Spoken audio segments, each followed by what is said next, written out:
The following is a transcript between Matías De Stefano, referred to as me, and his higher self, referred to as I am, originally produced on July 5th, 2021, under the constellation of Cancer in the mental week, examining through the sacral chakra. I am, get muddy. Me, I don't want to. I am, why? Me, today I slept poorly. I couldn't rest, I have diarrhea.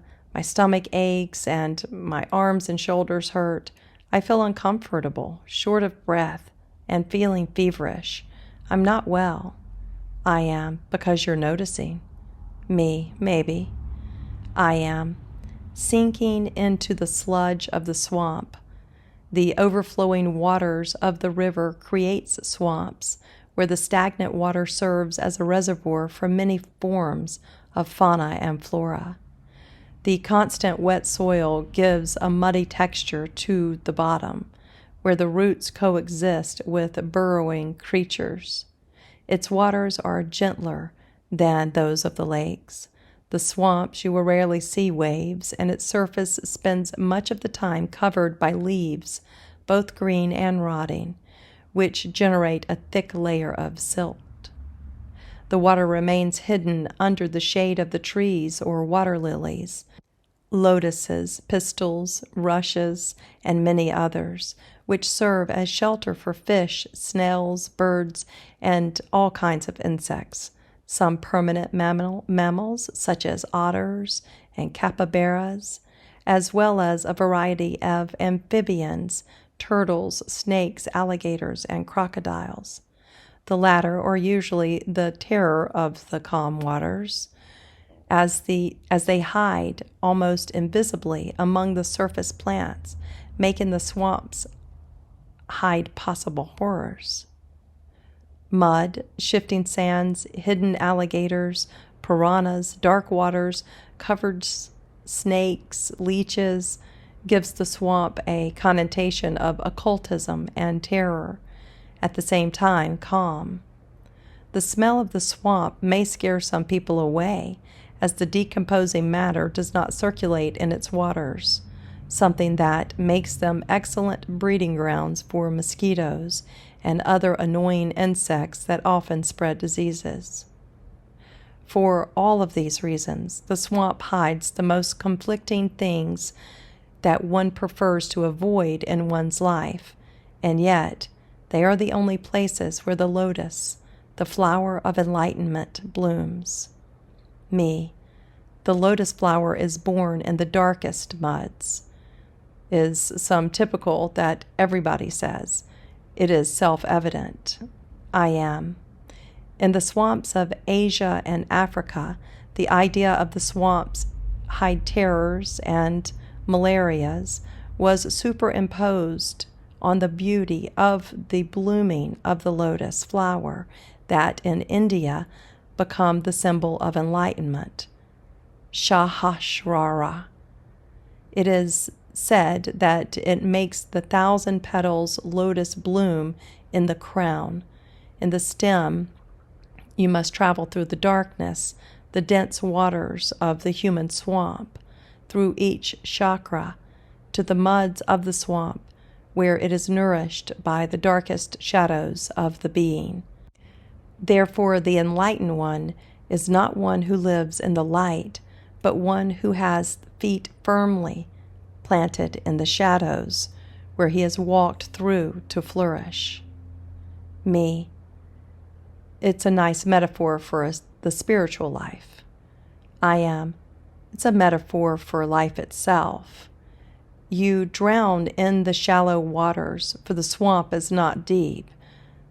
It leaves everything at the surface, and there you find yourself in the mud. Which side of the swamp will you decide to see? Me. Now everything hurts. I feel sick and nauseous, and clearly I am in the swamp. I am the org of the swamp. I am. Oh, yeah. Everyone goes through there. You are at the end of the very extensive journey of personal work, of inner analysis, and therefore it was inevitable that before reaching the ocean, Your own Nile would have to pass through the swamps of the delta. The overflowing brings waters that allow consciousness to blossom. Me, I want it to end already. I am, and that is just what will keep it from ending. You must face it. Me, these are the things that I'm not ready to talk about, and I have yet to process. I am, oh Mother Earth, do you remember when you first saw her? The blue pearl, a mind-blowing world, fragile and strong at the same time. You were struck by her presence and her capabilities. You fell in love with her, like Orpheus looking at the Great Mother. The first time you were born, you relived it that time in Arizona. Me, Temazcal, yes, in the middle of the desert. It was horrible. I relived the feeling of being trapped by the gravity of this world, and despite loving her and looking at her with admiration, I felt like I was losing oxygen the closer I got to her. I became desperate. I had to get out of there. I am. From her womb, you went out to look at the stars, to look for an answer in the heavens. Me, which never came. I am, because now your truth was here, and there you began to remember every birth in this world. Me, all of them, one after the other, like looking for breaths of air under the intermittent waters of a river, and every now and again it gave me sips of air when they did not suffocate me. I am the pressure of the atmosphere, the pressure of the air, of the water, the invisible force that collides you on this earth, the unbearable heat of the sun accumulating like a boiler. Me, the suffocation, is still what gives me a headache. I am. It is the call to be born. You feel that your hands and feet are submerged in the mud, and that if you try to get out, you will only submerge further, so you stand still, static. Me. But vermin threaten me, mosquitoes bother me, my whole body itches, and I feel bound hand and foot. I am. Oh, where you itch, bound hand and foot. You can't get out of where you are. You can travel the cosmos and expand through the grid. Me, trapped on this planet, in this maw. I am, in its arms. You are short of breath. You feel that nothing you do will get you very far, and an alligator awaits anxiously for you to make the first move to find out where you are. Your own demons waiting for your next move, and you are bound, hand and arm, trapped in the swamps of the planet from which you see no escape. So why do you want to escape? Me, I don't know. I am. Do you want to be free from what? Me, I don't know. I am. Ever since you came to this world, all you've done is escape over and over again. Me. Me? I am. Yes, everyone. Everyone seeks to escape from the sludge of Mother Earth. The escape is called birth. Ever since you were a cell dividing in two, ever since your cell became an egg, and the egg became you, birth has always been about breaking the boundaries around you, those that have nurtured you to be who you are. Breaking the membrane, cutting the ties in the mitosis, cracking the shell to finally come out. A vulnerable time, if you will, when predators are on the prowl, and among whom, in many cases, are the fathers and mothers themselves. But it does not matter. You have managed to create bonds so that they do not eat them, although they end up devouring them anyway. Ensuring offspring, transcendence, involves protecting the custodians of the DNA, and therefore parents, especially mothers, like the earth, must protect their children under a mantle. And that mantle is a new limit, a new shell to break to get out. And the mammals left the eggs to gestate. In days or months, the offspring is formed inside a reduced space from which, feeling the pressure, it seeks to escape, to be able to live, to breathe, and so it is born. Birth is the moment of escape. How many times have you been born? Me, many. I am. How many times then have you escaped? Me, many. I am. Seeking a freedom that does not exist. Well, if you leave Earth, what do you find? Me, the pressures of the solar system. I am. And then? Me, the galaxy and a galactic cluster and the universe. I am. Oh, and the matrix. Me, matrix. I am. Mom. Welcome to the month of Cancer. Me. What am I to see? I am. You have come to this world to work with Mother Earth. All of you have come to this world to assist in her development, but still your subconscious has the information of escape, of leaving, of wanting to get out of where you are. However, it is impossible to escape the mother, for the mother is the network. Me, so? I am. So you must become the mother. Every living being possesses within its cells of motherhood, and you remember being a mother. Me, yes, I do remember, and that's what hurts when you talk to me about generational trauma, where you blame the mother for the children's problems. I am. You can't blame mothers for their children's inabilities, obviously. The mistake they both made is believing that they belong, when in fact they are. Me, how? I am. One of the muddiest memories of humanity is the relationship between parents and children, which has provided material for so many stories, from religion to psychology to science, art, culture, nations, divinity, all have been interpreted in their roles of mother and father.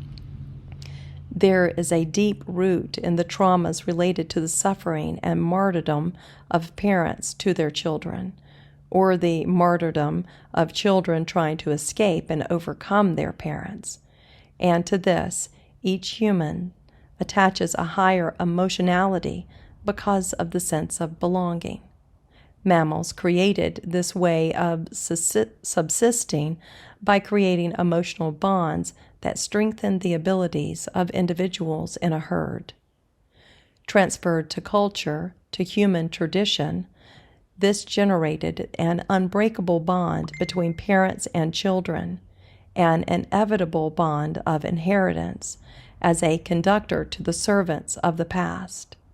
Thus, parents become the image of all things that children must follow to sustain the lineage, admiration, honor, love, but, on the other hand, everything that must be released and freed, transcended for an improvement of the biological system. This causes a complicated, conflictive relationship in every human being in relation to the progenitors and the progeny. For it is no one's fault.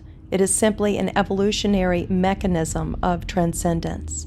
Since the freedom that you expect only exists in your imagination, the physical system designed ways to make you feel that freedom emotionally and in bits and pieces, even though it is not real. Me, why? I am, because the truth is that your parents and you are not different things, but a consequence of each other, one and the same being, experiencing each other in different aspects. It is in the relationship with the parents that you find the real quagmire. Not in the stars, not in the aliens, not in anything transcendental from other dimensions. No matter how much you delve into ethereal and essential realities, no matter how far you go into the past, deep in an ocean, nothing will be clearer and closer than the bottom of a swamp. There you find the wombs of a territory where life emerges. The enlightened ones started their paths because of conflicts with their parents, not because their parents were the problem, but because their bodies are the summary of what makes you who you are. It is the closest point that you can go to know what was generated the first time you were born. And you will be that packet of information for the next with your own conflicts. They never stop, for they are the way to recognize the potentials to awaken based on the inherited data. Wait. So, what we are looking to transcend is not the links or the conflicts with the parents, but the idea of blaming the individuals for it, when each of us are tools for an ongoing process. That's right. All of your traumas are related to the mother, and not because your mother in this life, but because of the matrix. Your mother today is the closest reflection you possess to the matrix, a matrix that already lives in you. But you cannot see without looking at your mother. And this is not yours. It is of every living being, every human life, exactly the same. And therefore, no matter how transcendental you want to be, spiritual, enlightened, when you step into the waters of the swamp, you will inevitably know that your blossoming does not depend on the light of God, but on the reflection of your genetic parents. Thou shalt honor thy father and mother. It takes on so much of a greater meaning, not of obedience, but of consequence. This is the human quagmire, where the deepest things that we deny lie, in that which we hold closest.